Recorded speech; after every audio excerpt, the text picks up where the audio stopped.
Let's talk about hybrid airlines. So the world of aviation used to be really simple. There was the full service or legacy carriers, who generally offered a great experience but were expensive. And there were the low cost carriers, whose experience was more questionable but they were cheap. You pay your money, you take your choice. But following the explosion of the low cost carrier model in the 90s, we've begun to see the development of this new category of travel, the hybrid carrier. So, number one, what is a hybrid carrier? Number two, who are the best examples in the market? And number three, what's the outlook for this new category of travel? Think of all the airlines in the world on a spectrum. At one end, we have the full service carriers.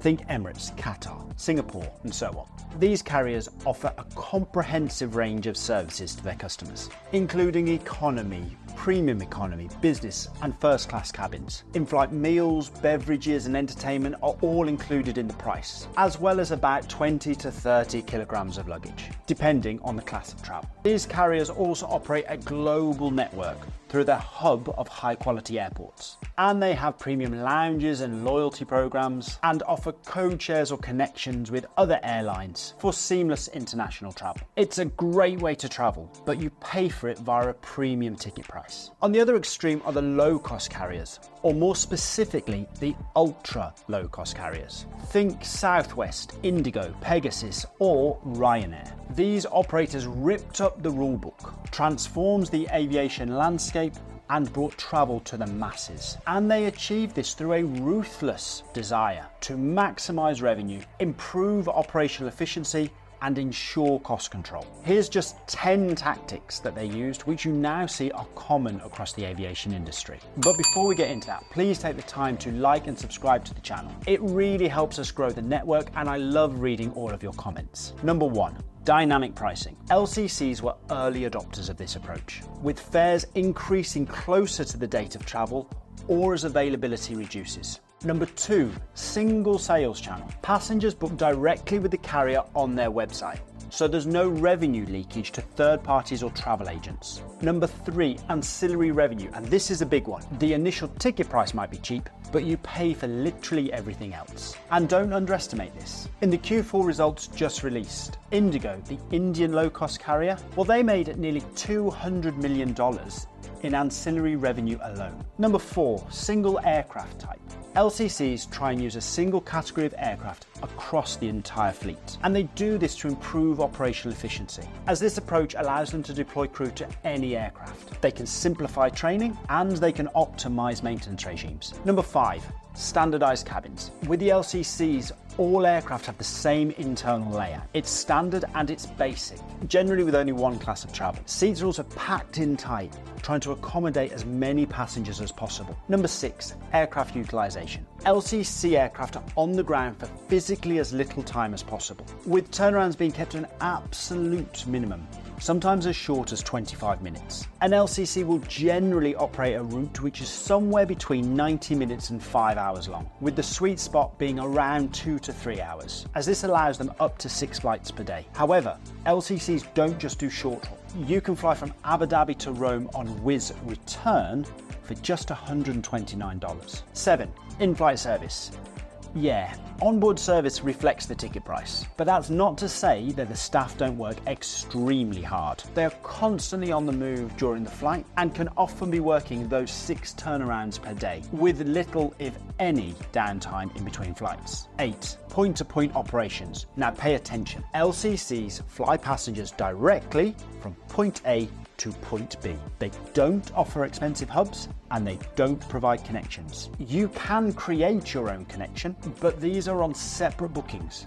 And if you miss that flight, that's your own lookout. Number 9, route economics. LCCs focus purely on routes which are economical on a standalone basis. If a specific route is not profitable, they will be quick to drop it and relocate assets to a new route. And finally, number 10, secondary or regional airports. LCCs actively target these airports where turnaround costs are low. LCCs know the value of their product, not just to those airports, but also to the wider economy of those unconnected cities.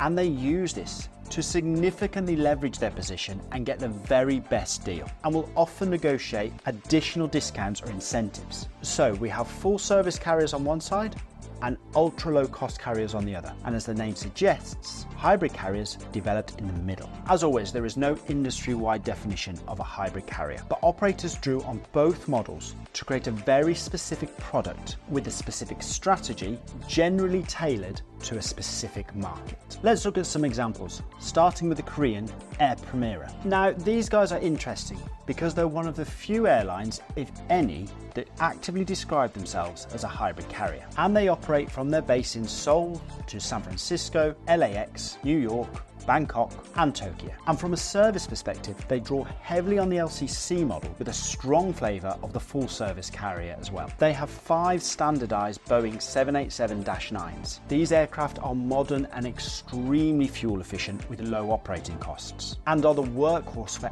any low-cost carrier long-haul operation. And although they show all of these low-cost characteristics, on board is where you will begin to see the difference. They have 253 seats in economy, but 56 seats in a premium economy. And unlike the low-cost carriers, you also get a complimentary baggage allowance, in-flight meals and entertainment, although you will pay for Wi-Fi. Next is EasyJet. Now, whoa, Andrew.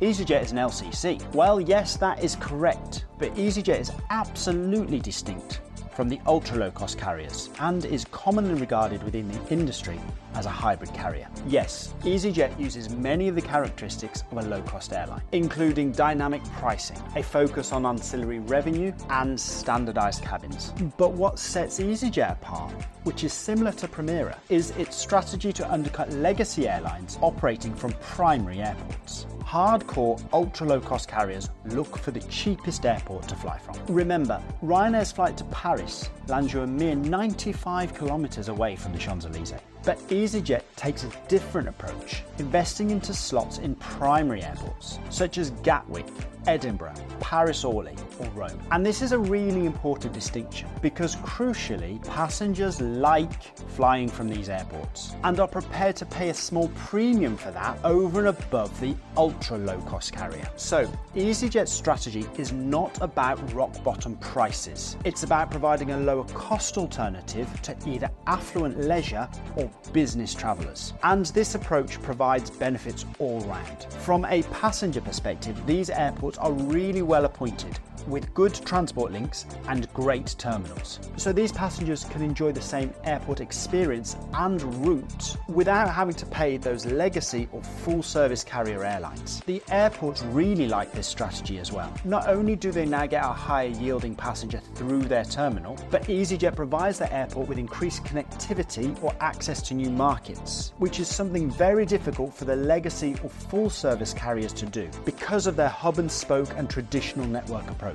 And EasyJet gets to position themselves in the eyes of the passenger as a lower cost alternative to the full service carriers, but not an ultra low cost carrier. But that's not to say they won't increase prices during peak periods or still want their quick turnarounds and low charges from the airport. And finally, let's look at Fly-Dubai, the younger cousin of Emirates. I use Fly-Dubai all the time with my work in Riyadh, and it really is a great product. Inside the cabin, it's not full service, but it's not low-cost carrier either. The narrow-body aircraft are all uniform and are clean and efficient, but not luxurious. They have 2 categories of travel, but economy makes up the vast majority of the seats. And refreshments are available on board free of charge, but you do pay for in-flight entertainment. And what makes Fly-Dubai interesting as a hybrid carrier is its strategy to combine with Emirates. Remember, Fly-Dubai and Emirates have a common shareholder, but are different businesses with completely different brands and philosophies. But they complement instead of competing, with Fly-Dubai providing Emirates with either additional capacity on thick routes or increased network